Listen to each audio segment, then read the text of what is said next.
You must be careful about the words you use, or the words you allow to be used in your house. Words are things. You must be careful. Careful about calling people out of their names, using racial pejoratives and sexual pejoratives and all that ignorance. Don't do that. It's time to talk about it. Pull up a chair and take a seat. We're serving up recipes for life. With Hampton University's Dr. Richard Mason and Dr. Tamara Williams. Welcome to the Sunday Brunch. This is Dr. Tamara Williams. And this is Dr. Richard Mason, and welcome to another edition of Sunday Brunch with the Good Doctors. The Good Doctors, indeed. Yes, welcome back to the table, sis. How have you been? I've been well. I'm always enjoying our time at the table, so I'm excited about being at the table today. Listen, you know my fat boy issues. When it's time to eat, I'm right there at the table, so thank you for having me. Always. There's always room at the table. Always room at the table, and, we never oppose to good food. Exactly. Food. So how's your week been?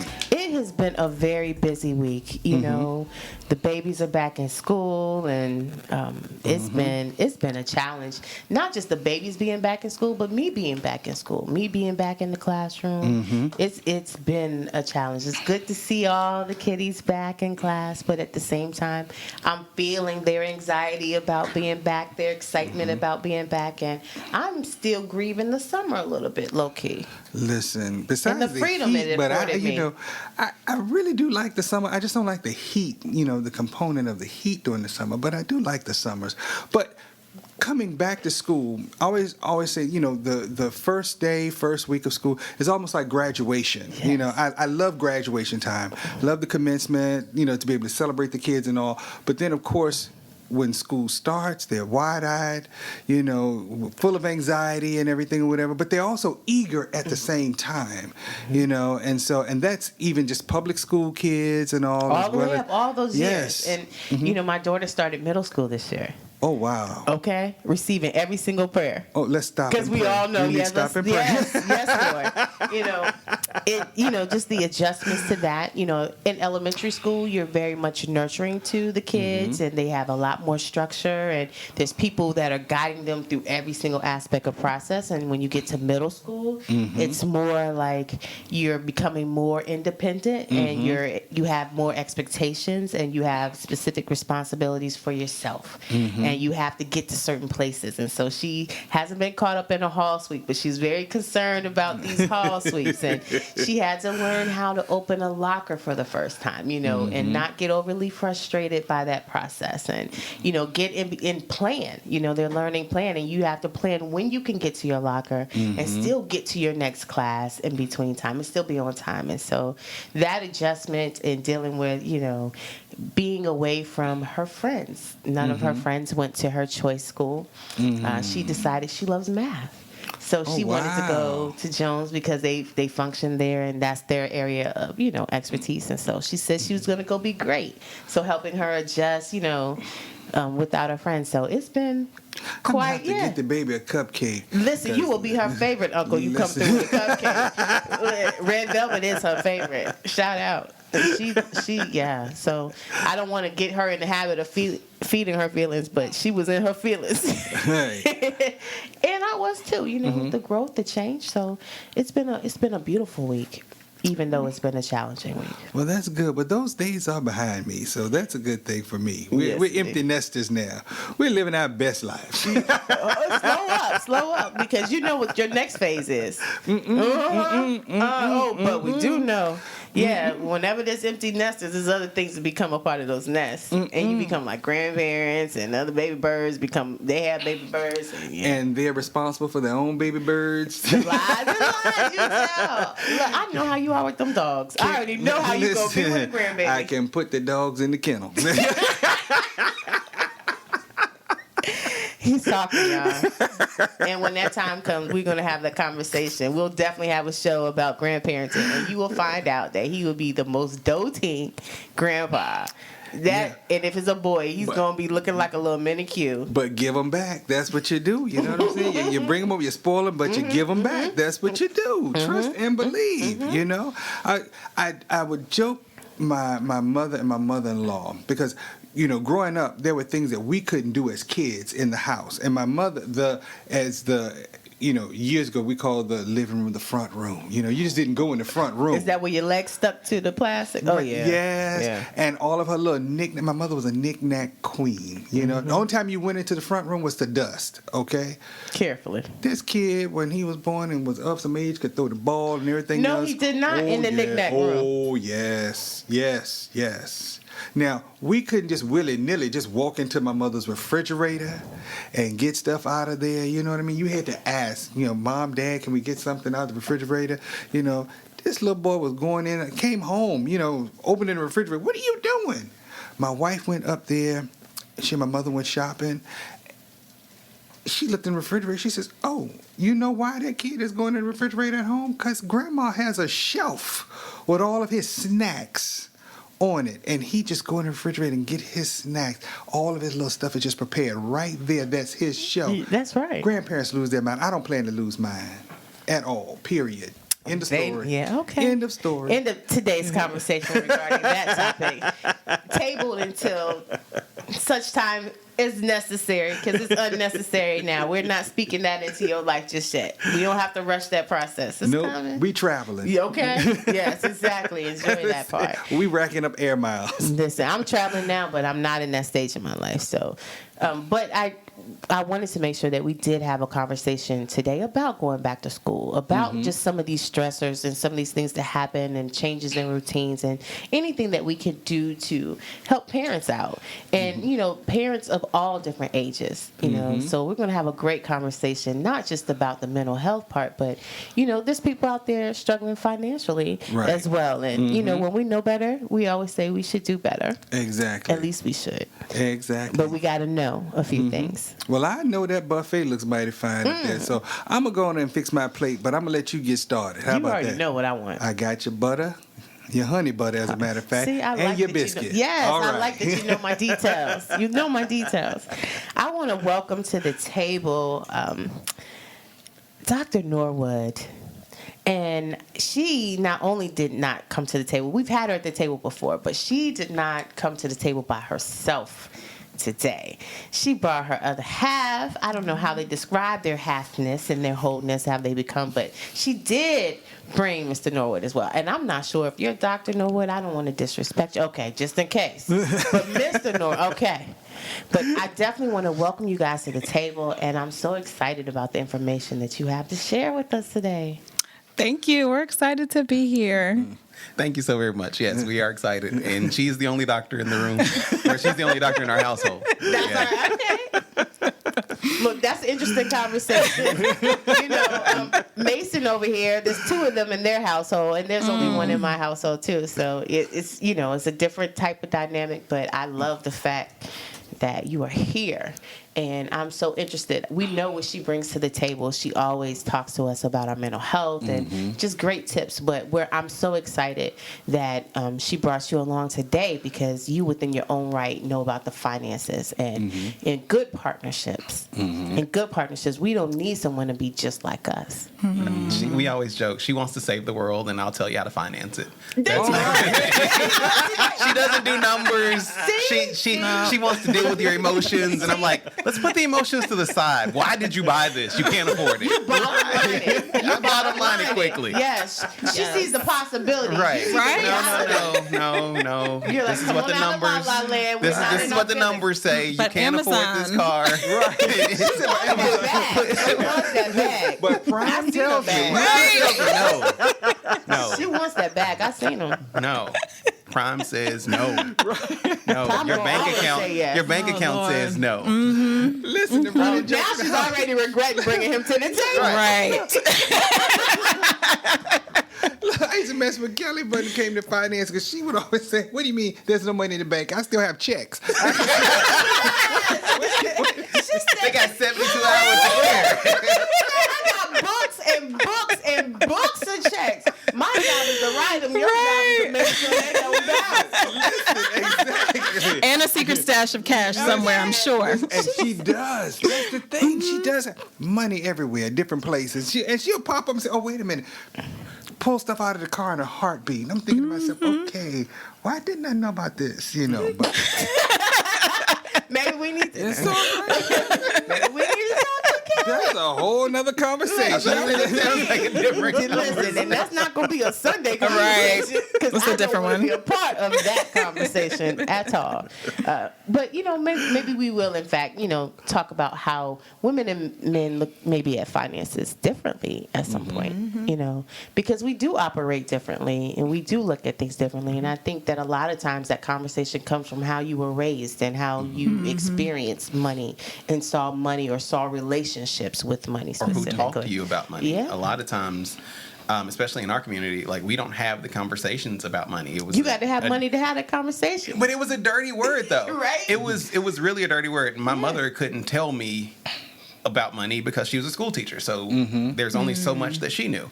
And so a lot of conversations we just didn't have. When you say because she was a school teacher, you're saying because she didn't make a lot of money? Or, right. So okay. so her, in her mind, and shout out to you, Mom, love you. But in her mind, it was go to college, get a good job, retire. And that's pretty much how, and the city will take care of the rest. And that's how our parents pretty much thought about finance. And you are supposed to save, but that was the extent. So as far as investments and different vehicles and things like that, those weren't conversations that we were having. Other than the fact that the bills were paid and The lights stayed And the on, lights the stayed gas on. worked. Right. that's Yeah. it. You know, and you didn't really talk about retirement or things like that until it was time to retire. And now I find that I'm having conversations where I'm educating my mother on, hey, well, maybe you shouldn't retire right now. Isn't the time, you know, what happens when there's a lump sum, these types of things. This is what the IRS says. So I found that now I'm kind of in kind of a educational Teaching mode, mode, yeah. yes, when it comes to her and our relationship. So that's what happens a lot of the times. So we just don't talk about it. So we have a 6-year-old and a 2-year-old, and hopefully they'll get a lot of conversations that we didn't have at Yeah, home. for sure. I don't think they have a choice. No, they don't. Right. Because I just I heard you say no a few times. And no to little kids is a bad word. Right. You know, you're not their friend when you say no. Exactly. I don't understand this. So I can imagine you in the store and they're like, Daddy, I want this. And you like, no. Right. 'Cause, And then they you go to know, store this with doesn't Mommy. fit in the budget. Right, so because- then they go to store with Mommy. Then they go to store with Mommy. yeah, they're like, Mommy, can you come to the grocery with us? And see, Yeah, I know, mom right? being a Exactly. worker, you know, even that conversation of like women like working outside, you being Yeah. a worker, you know, Yeah. we internalize that differently of like, I'm not there for some of those aspects. And so I am very likely if Alana's like, Mom, can I have this? I'm very likely to say, well, let's go get this done. Yeah. And this, Yeah. you don't ask me Yeah. for much. Yeah. And I'm asking you for a lot to behave and to represent the family, keep your grades up while I'm not around. You just asking for some 2, 3. Oh, come on, babe. Come on, let's go get this. do it. And you're like, these things add up. These things add up. It's These not things add up. necessary. These Yeah, things we add could up. be using this money somewhere else. And that is definitely a conversation about, you know, what is then that value and then which way do you go? It depends on who they ask. Right. And kids know who to They ask. do. They do. And I think we try Not to little explain. kids too. Yeah. College kids know too. You know, Yeah. we have that conversation moving off campus or staying on campus, taking your car, not having your car. They know who to ask. They do. Exactly. How do you guys manage that in your house? This is always interesting. So, Who to ask? yes. Just a little, huh? Yeah, they're still little, but our oldest kind of is, you know, he's a little more savvy just because he's older. So I think we try to explain why to them, right? So if you can't get the candy, why? Or the other thing we've started doing is helping our 6-year-old save, right? So he's probably got more cash than we do right now in his little bank at home, right? But helping him recognize, okay, what do you want to spend this on and why? Do you want to save this? Do you want to spend it now? So helping instill those like things early on. What is he saving for? Like sometimes he's bought balls at the store. Okay. Sometimes he's bought books. Yeah. And toys are expensive. Like he walked They in, are. he wanted like these little Paw Patrol mini little action figures. It was like $20. So I'm like, this is it. He had You've been- $6. You've been saving. Oh yeah, no, that was the bubbles that he bought. And he wanted like a $15 toy and he'd save like $6. I'm like, yeah, you got to take out a loan. And Yeah. but Wow, see, that comes after later. I did not charge my son interest yet, but it is coming.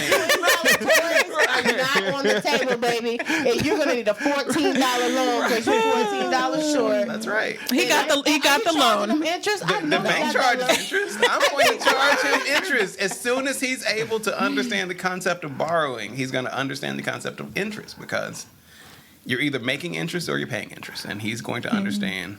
You know how that kid depressed already? Listen to when he gets to his final stage of life, he's gonna be charging you too. Well, here's the thing. No. So my plan is for when he gets to middle school, he will understand. Like I could be the kid selling the candy after school. Mm-hmm. You know, he could be enterprising as opposed to being a purchaser, and that's what I truly want for him. And I know his sister is gonna be running the show and doing that. I bet. Yeah. She's going to be collecting the money. Oh, my God. Yes.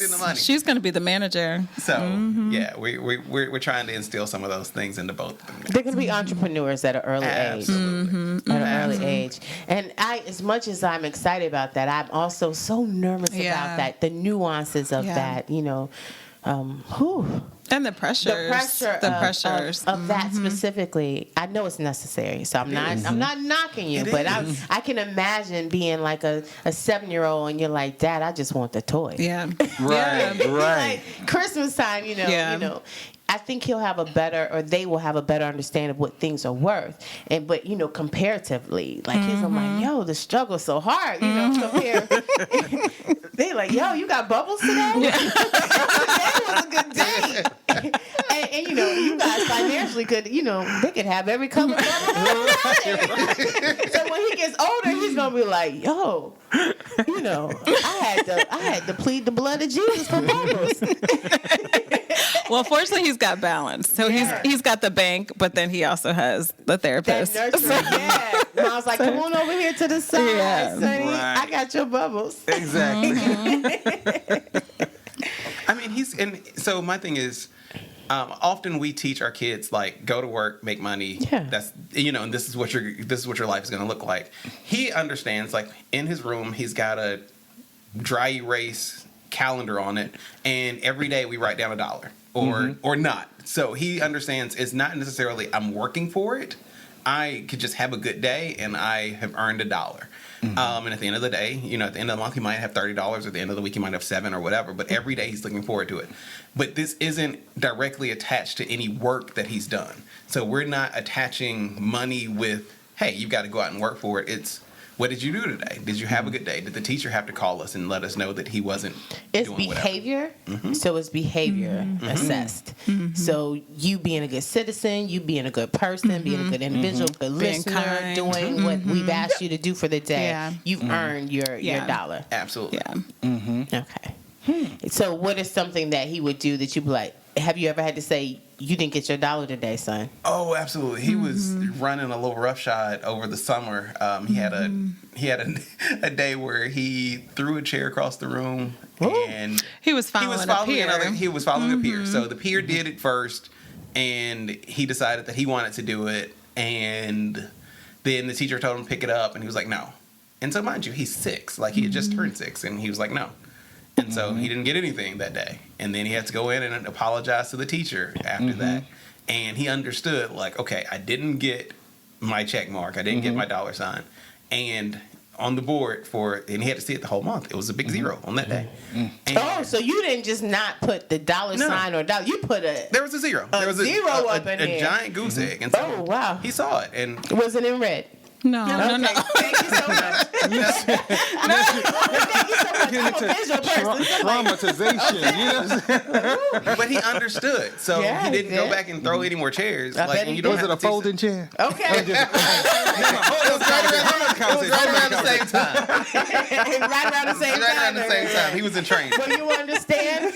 You need to give him his $1 back. He was following the ancestors. He didn't have an understanding. Right.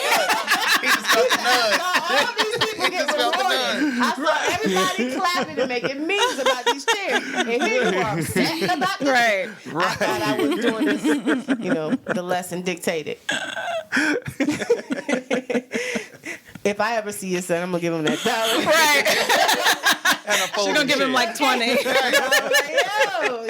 go. I appreciate your struggle, your effort for this struggle. All jokes aside, though, I love just that we can have that conversation that we don't normally have about finances, and the fact that our people need to know about that. We don't need to just be trying to live paycheck to paycheck. And I know some people don't have that option. Wait a minute, Doc. You said something. That was deep. You heard that, didn't you? Right. You caught that, didn't you? It hurt my spirit to say it, but it's the truth. Yeah. We don't need to live paycheck to paycheck. Yeah, that's good. And that's what a lot of people are literally just like, who am I robbing to, and not literally robbing someone, but like not paying something to be able to pay something. Right. As I said, robbing Peter to pay Paul. Yeah. But as we talk about getting back to school, one of the things that I know a lot of parents tend to do, they go out and break the bank for back to school stuff. Wow. Talk about it. And so that's always something, and even, holidays, Christmas and stuff like that or whatever. Yeah. How would you, manage that process? Because it's twofold, and that's why today's conversation was interesting, because we're talking about back to school. We're talking about mental health as well. When you want to send your kid back to school, dress nicely, because of course you don't want your kid to be the only kid standing out that doesn't have something nice, but you want to be practical when it comes to, we don't want to break the bank. Now guess what, you're looking good going to school, but be sitting in the dark when you get home. We don't have any food, right? Or I can't afford after school care or before school care, so now I have to be unsafe with my kids, because I'm trying to pick out which one I'm going to do, because you want this extra binder, this new shit. I don't, we need to, I think, really do have that conversation of what's necessary. Like, my daughter doesn't get new clothes to go to school.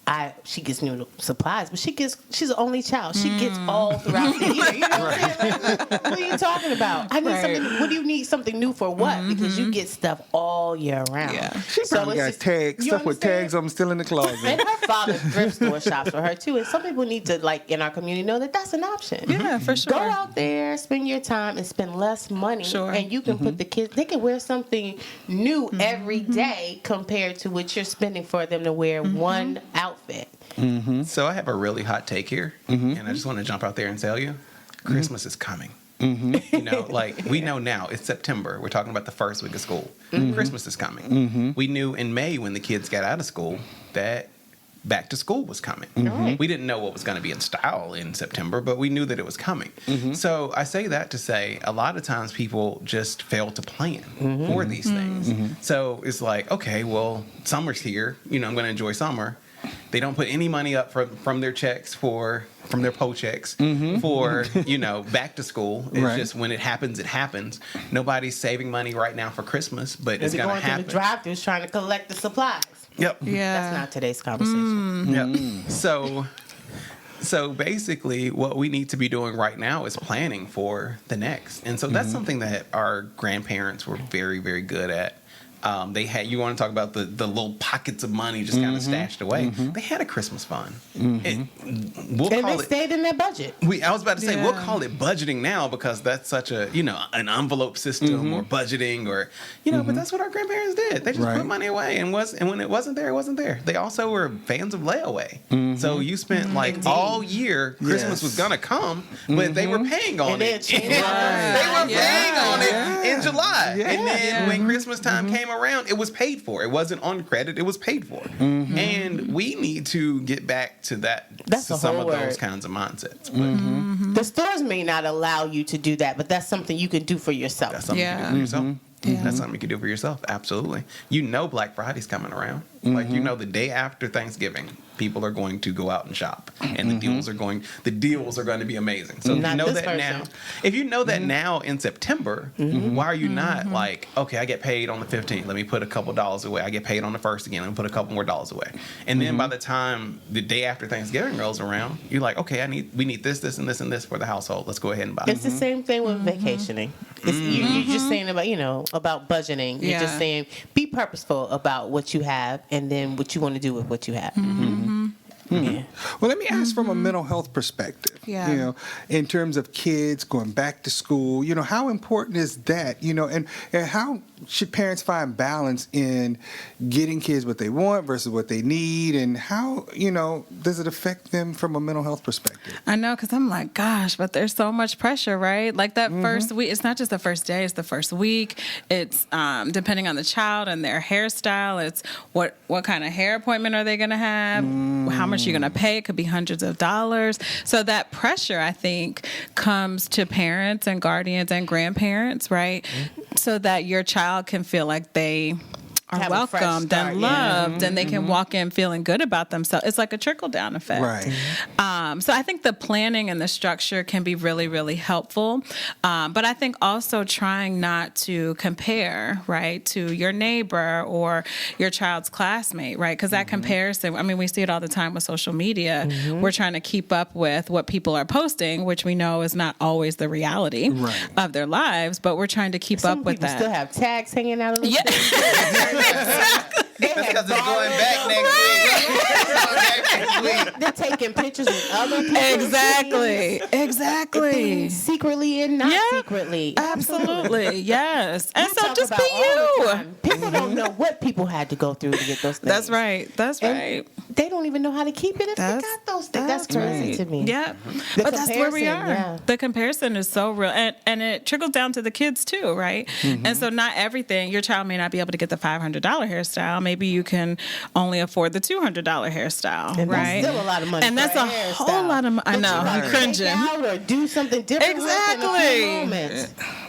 Exactly. So I think being able to plan to the point about, you know, financially can really help from a mental health perspective, because then when Christmas, the holidays roll around, the first day of Birthdays. school, Yeah. you're not feeling like you have to then take from your savings account or take from retirement funds in order for your child to have a good first week of school. That's something to think about. Now, I'll tell you this. You know, my wife, she would start shopping for Christmas in July. You know, so I tried it, but I forgot the stuff that I bought like months ago. Where you put it? You know, February, I'm like, what is this? Yeah. Where did this come? Oh, this was one of your Christmas gifts, you know? So you got to have a system. Right. Yes. Happy Valentine's Day. Hey, happy Valentine's Day. There you go. Those are problems only people with money have. Right. When you poor, You tell it on yourself. When you poor, you know exactly where it is. Poor people don't have those concerns. They know where everything is. They know when it's supposed to come in. They can tell you what's in their account to be 15. Poor people know. Rich people forget. They don't have to. We're going to move this topic. We're around the corner. It's just been chilling in my car this entire time. No. I don't know where this came from. But that's a beautiful thing to be able to get to where you're no longer stressing about those things. And even that comes from planning. People don't get there by accident. Yeah. You know, it's coming from some planning, and it's also coming from some sacrifice. So there's some things that you're saying you're not going to spend your money on, that you're not going to do because you don't find the value in that. Absolutely. There's a choice to everything. So, like with us, we mentioned travel. So, travel is something that's important to us. And we'll say, okay, well, we're not going to be able to do X, Y, and Z because we got this big trip coming up. Or we might not be able to go here because we want to go here.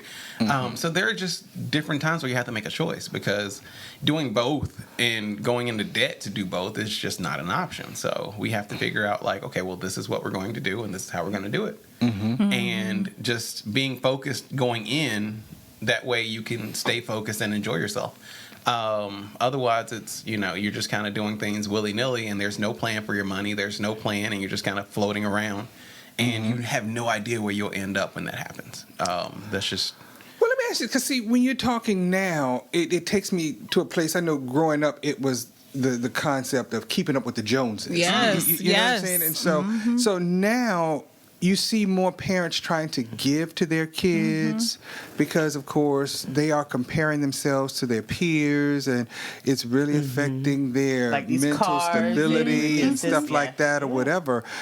So how do you balance that? How do you, what direction or advice would you offer to parents to help from a mental health perspective, just balancing that, but then also, like you said, balancing the finances? Yeah, I think first as a family, whatever family looks like for you, right? You have to figure out what's important to our family, right? So is it birthday parties? Is it right now we're in a season where we are living paycheck to paycheck and we got to catch up from, whatever. But I think figuring out what's important and for the year, what is our financial sort of piece going to look like, right? So if you have a stressful school year, it may be really important for you all to take a family vacation. Well, we may not be able to have a big Christmas or huge birthday parties, right? We may need to just have a party at the house as opposed to going to an outdoor venue and, and renting and paying extra money so that we can be able to have a good vacation in the summer. So I think it's really about families going back to brunch, going back to Sunday dinners and sitting down and having those conversations about what is our family going to look like.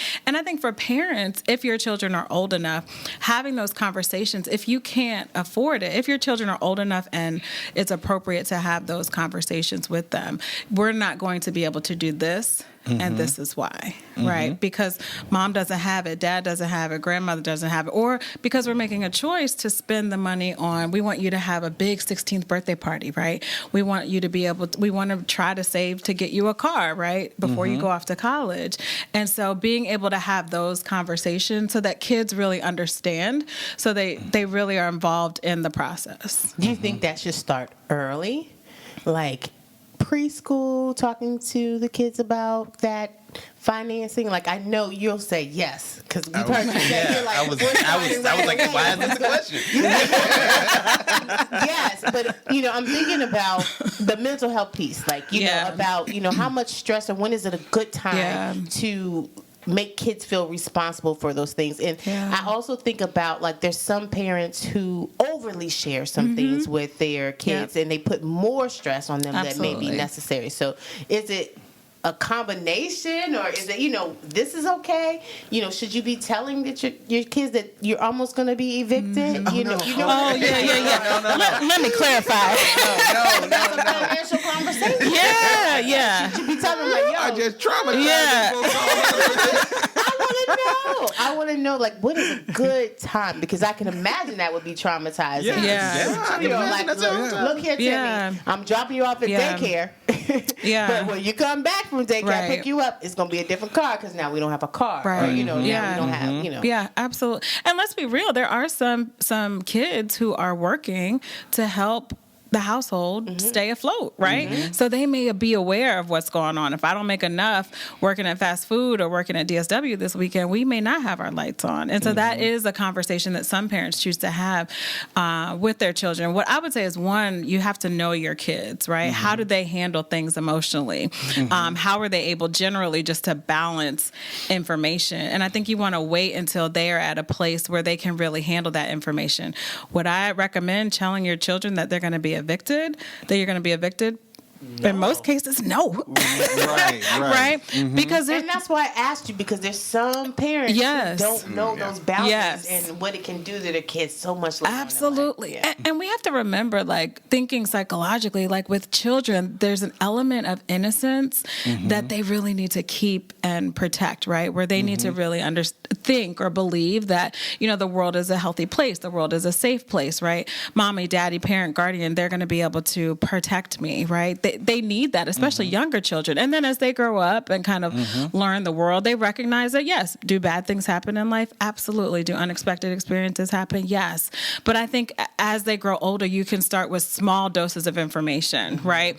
I remember growing up when my dad lost his job, right? And my parents were in a tough financial predicament at that point in time. And I remember them sitting us down, me and my sibling, and having that conversation. But it wasn't like, guess what, y'all? This is how much money we have in the bank. Right. Right. It was, I just want you all to know also, this is why your dad is home all the time now, right? Because that's a psychological piece like, what too. are you doing? Yeah. Right. Like, why are you not going to work? What's going on? So there's a lot of components to it. So one, I would suggest kind of knowing your child, right? And then starting with small bits of information and then checking in with them. If you choose to share some information, dad lost his job or, mom is transitioning to a different opportunity, then I think checking in to say, how are you doing with this information, right? Like, how are you feeling about the fact that we couldn't get your hair done this year for school? How are you feeling about the fact that we're not going on vacation this year, right? And making sure you're open to that response, because if they're upset about it, you do want to create that space to talk, for them to talk through that. Also, I'll say it's all about, if you explain kind of the choices and the priorities when you're laying out so first off, at the beginning of the year or at the beginning of the month or at the beginning of the week, have a conversation with your family about the vision, the overall direction. This is the plan. So then you can go back and say, okay, well, mom's not getting a new car because we're saving to go to Disney World. Or, just whatever the options are, like whatever the priorities are. So they understand when it comes time to like, oh, we're not going to Chick-fil-A this week because we're saving for this, or we're not doing this because we're doing that. And that puts in their mind like, okay, well, there's some choices that are being made. There's some things that we're trying to do as a family, and they're bought in. Hopefully they're more bought in than they would be if you're just like, no, we're not going to Chick-fil-A. It could be, hey, I need $20 extra to put on a light bill, so we're not going to Chick-fil-A today. Hey, mom's got some bills that we got to take care of. I need a new tire, right? Yeah. We're going to go here as opposed to going there. And hopefully they buy into it.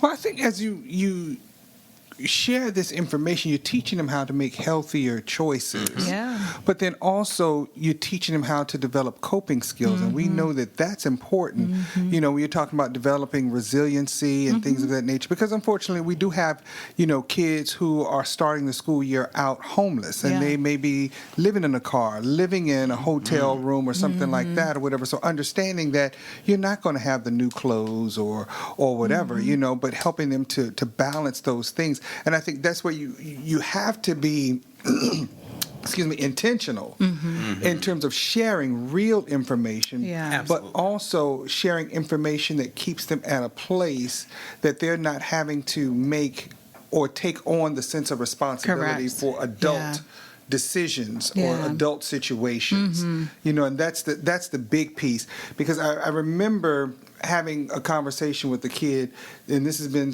some years ago, family having gone through a situation. It was shortly, and it wasn't right at the beginning of the school year, but shortly thereafter.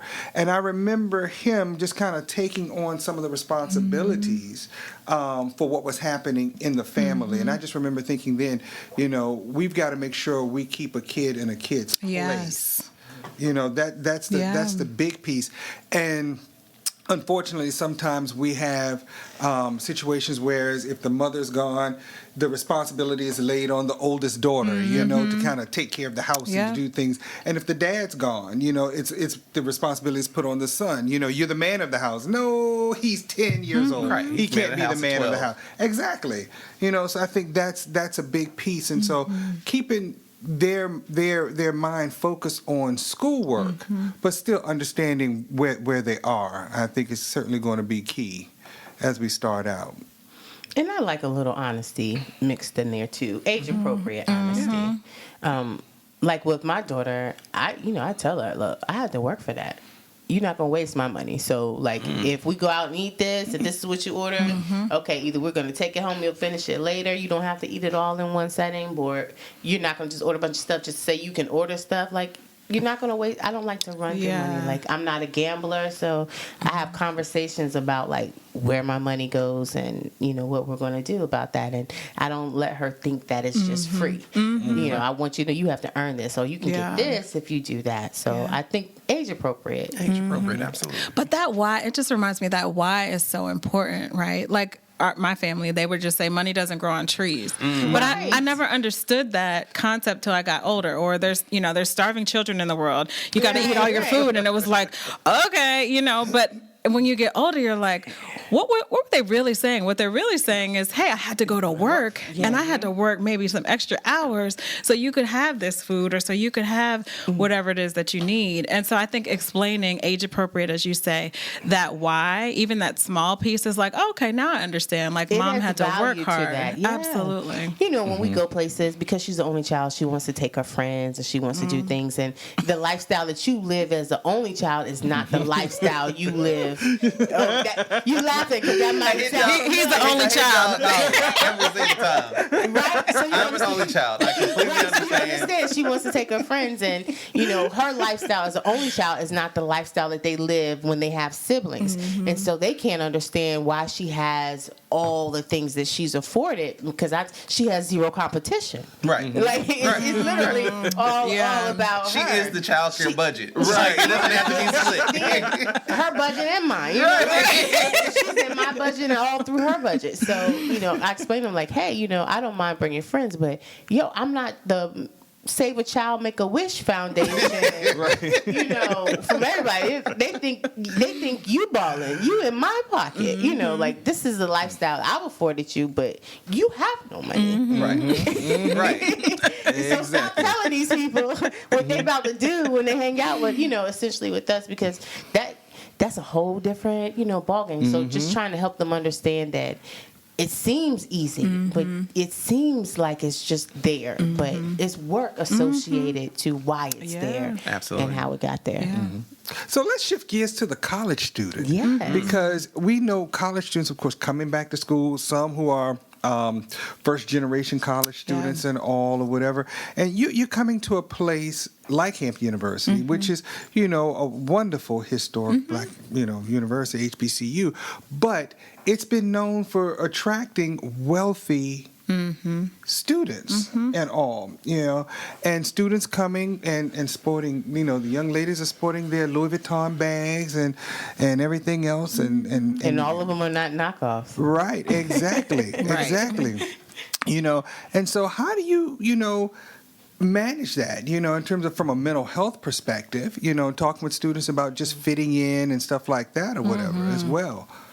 Yeah, it's hard. It's a lot of pressure. I think one of the things we see in the counseling center is a little bit of this balance of everybody else people don't look like me, right? So we're now starting to see a little bit of a shift where some students haven't come from as privileged of a background, right? And they're trying to navigate it. So one of the things we talk about are what are your values, what's important to you, right? And then finding a way to find your people. So your people may not be in the organizations that are, you know, out there all the time. Your people may be within your major, within your department, but trying to really push yourself outside of your comfort zone. One, to be okay with who you are, as hard as that is at 18, 19, 20, right? 45 for some of us. Exactly. Right? But teaching the skills to accept who you are, where you are today. And then also that social skills component, especially with this population, was really lost, right? So teaching how you have a conversation, how do I introduce myself to someone new? How do I make sure this relationship is healthy, right? What do I do if I start to feel like these aren't my, you know, the friend group that I want to continue with? And so we spend some time talking about how you manage your emotions, spending some time identifying what's really important to you in safe and healthy relationships. And then financially, then what would you say? Know what's in your budget, know what's in your wallet, and live within that. You can't. So this is going to be a theme throughout the rest of your life. When you get the good job, you're going to have somebody in the cubicle next to you, and they're going to be making the same amount, maybe a little bit more, and you're going to feel like you got to compete with them. You don't. Know what's there. Be focused on your money, and grow your money. Do your thing, because keeping up with the Joneses isn't something that's going to make you wealthy. It's not going to make you wealthy, and it's not going to make you happy. We got millionaires that walk around in T-shirts and jeans. That's their their thing. That's what they wear. You never know. You never know how much money is in their bank account. They don't spend it on their clothes. They don't spend it. They're not going to have a Louis Vuitton. And if it is a new Louis Vuitton, it's not going to be the one that has the name embroidered on it. It's going to be something so secretive you're not actually going to know what it is. So just do you, and then don't be concerned with a lot of that material stuff. and accumulate wealth. And then you'll feel, then you'll be in a decent place about yourself, and you won't have to put a sign on your shirt to really have confidence in who that is. Yeah, I'll add to that piece, not financially, but I will add. She's like, let me be but clear. to bridge those gaps. She's like, because you're saying all these things now, but come Christmas, I want that Louis Vuitton bag. I understand. That part, and my birthday's in January, and Valentine's Day is February. Okay, But we got to save throughout the year to do it. He's already prepared. He already knew it was coming. See, he already knew it was coming. It's been coming for as long as he's known you. Yeah. Right. Yeah. But I was just going to say, I think that with this kind of college student generation, what we are starting to see is they're recognizing, as celebrities are talking more about mental health, they're recognizing that money doesn't always equate to their happiness, right? So I think that conversation in the media, on TikTok, is, and unfortunately, as September is Suicide Prevention and Awareness Month, as we've seen more celebrities die by suicide, this population is recognizing that I really have to internally figure out what's important for me and then move in that direction, and that just because I have the BMW or the Louis Vuitton doesn't mean that that makes a happy college student. I feel like this generation's more in tune with their feelings in general. Oh, yeah. And sometimes they stay in their feelings. Yeah, true. Like, because they were allowed and they were taught their feelings. When we were growing up, we were told our feelings. We were told what to feel and how to feel And not to feel. and where it should be expressed, Yeah. how it should be expressed. Yeah. And they're taught more about it's okay to have your feelings. It's okay to identify your feelings. And so, and they feel like they have rights based on their feelings. Yeah. So it's just a different way of looking at things. Yeah, it's definitely a different shift for that. And it's empowering in that realm, but also helping, I think, more of what we're seeing as we think about college students is helping them figure out healthy ways to regulate those emotions and not avoid them, or what to do when they become so overwhelming. Yeah. I tell my students all the time, it's not our feelings that get us in trouble, it's what we do with them. Yeah. Yeah. It's not our feelings. We're entitled to our feelings. Absolutely. But don't let your feelings get you in trouble. Like, what you do with your feelings, how that manifests, how it comes out. For sure. Yeah. And that's good to hear. And I think, for our college listeners out there, just hearing that part, recognizing the fact that it's simply stated, be an audience of one. Yeah, absolutely. And that's a big piece for them because, like you said, you're so busy trying to fit in, and you come to college, you may have a roommate that you're meeting for the first time, and for young ladies, their roommate may come in with 5 or 6 Louis Vuitton purses. She better not. Not in college. And you're sitting there with, and I say, your Amazon Prime special. Right, exactly. And I say better not, because the other part is social responsibility and know where you are, right? So the people, if you know the people around you are not balling like that, somebody's going to take that from you, or that. It makes you out to be a victim. But if that's because the flip side to that is, if I am a student and I come from that background, I should not feel bad that I have these things and my peers don't. You understand what I'm saying? Yeah. Because there's a sense of guilt because you have you are privileged or whatever. Kind of like survivor's guilt. Right. Yeah. So we have to look at how do we balance that. I know we are concerned a lot about the have-nots, but we also have to make sure we are have letting never really had a conversation haves about the haves. That the haves are okay, that they're not penalized just because they are in a good place. And that's the piece that we also have to look at. We don't talk about the haves. We talk about what happens when the haves become the have-nots. And that decision, but we don't really talk about the feelings of those people in the haves. And I can imagine. There's a weight with that too, right? Yeah, so I might come with, to use your example, like with 5 Louis Vuitton bags, but that's what I've known, right? So that's my that's norm, all we buy. Right? So the first time I may be exposed to something different might be when I come to college and my roommate is from a different background, right? And so, but that pressure of, well, dang, should I feel bad because I come from a family that had enough money for me to have out this. every night and you're eating in the caf because I got the money to Instacart this thing. Right. You're trying to figure it out. Then I feel like I gotta feed you. Right. But you help them figure it out, though. Yeah. So that's the time where you have a conversation. Like if you're one of the haves and you know how your family got here, then you try to at least instill okay, well, this is what we do, or this is how we got here. Maybe this could be something that you should think about, because there are going to be things that you're exposed to and have been exposed to since you were 2, 3, 4 years old that this person has no idea about as far as financially, as far as money's concerned. How did take you it grow for that? granted. They probably, when it's your surrounding, you assume that everybody is just the same, So they probably, how do you not know? It's almost like common sense. Like, how was it? All my friends' families, this is how they operated. How did you not know? We all ended up How do here. you not know about a trust? Well, we've never, we never had those. So you explain to them what the trust is, and you explain to them how life insurance works. There's a lot of things that you're going to know coming from a family that has about money, about finances, about those things that this person may not know about. And if you offer a bit of education to them, I'm pretty sure they'd be receptive to it. So it sounds like, a big part of it is just communication. Absolutely. And being able to share, and not where being you afraid. are. Exactly.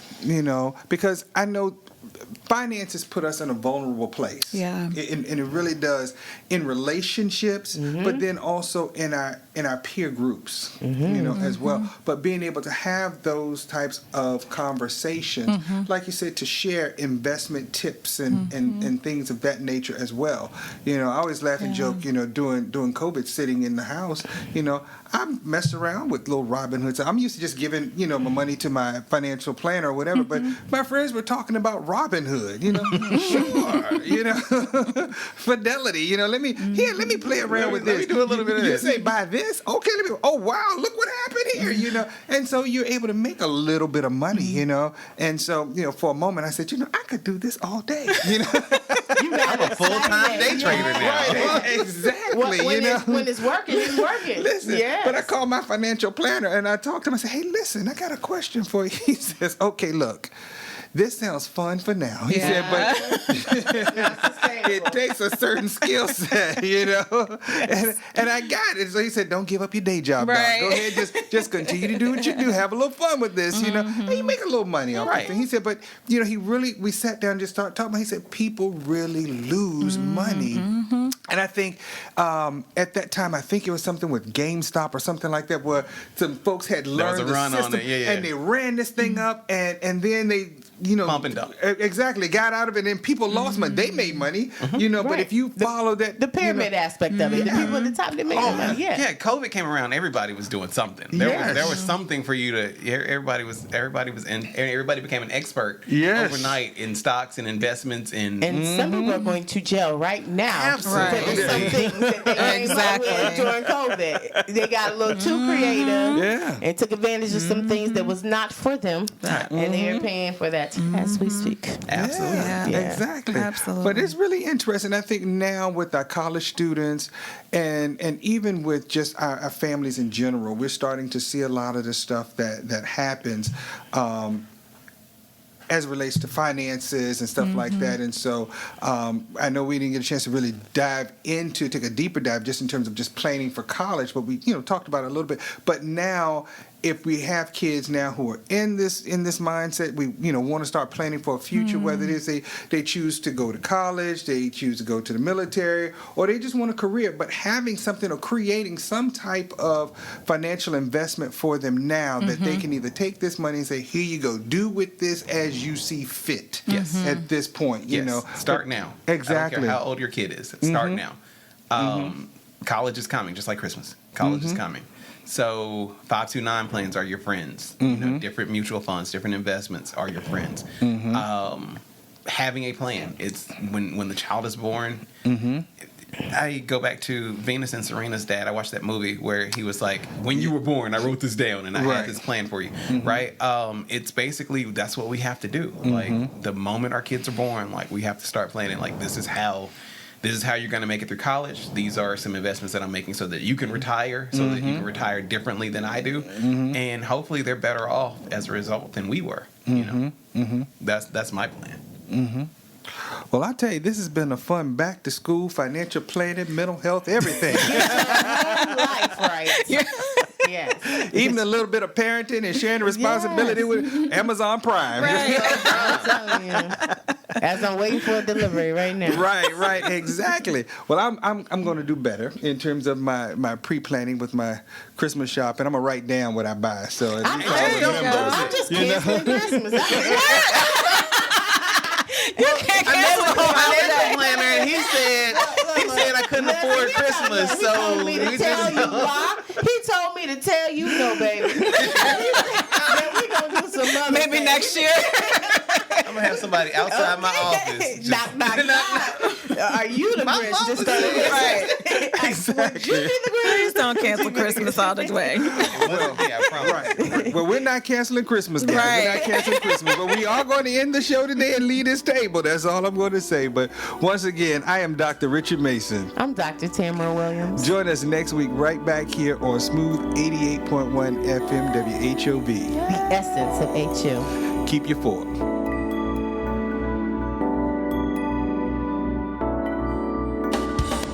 Someday we'll be able to measure the power of words. I think they are things. I think they get on the walls. They get in your wallpaper. They get in your rugs, in your upholstery, in your clothes, and finally into you. Thank you for joining us at the table. Tune in next Sunday at 1 p.m. for more delicious topical recipes for life on the Sunday Brunch.